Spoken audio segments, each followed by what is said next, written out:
కొంచెం బెండ్ అయినా సరే అది బ్రష్ చేయడానికి పనికిరాదు. ఓకేనా? పేస్ట్ అనేది కంప్లీట్ గా ఇక్కడి నుంచి ఇక్కడికి తీసుకోవాలి. ఇంత తీసుకోవాలి. బ్రష్ ఎంతసేపు చేస్తారు మీరు?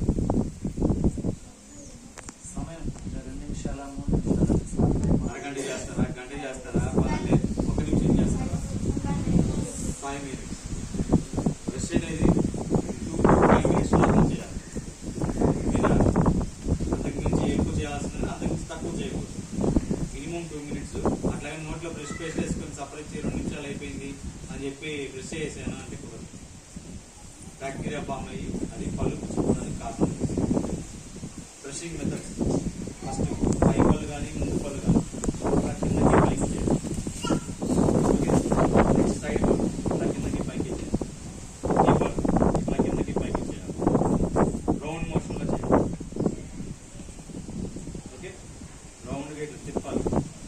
చేత కాకపోతే అర్థం ముందు నిలబడి బ్రష్ ఎలా చేయాలనేది నేర్చుకోవాలి. ఆ తర్వాత అలవాటు. లోపల వైపు కూడా బ్రష్లు చేయాలి.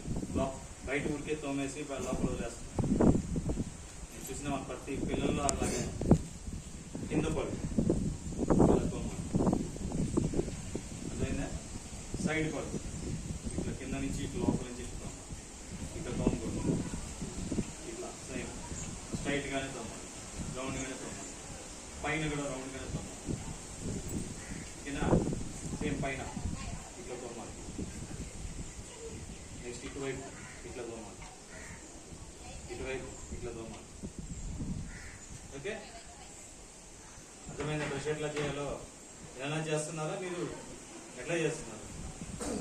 అడ్డంగా తోముతున్నారు.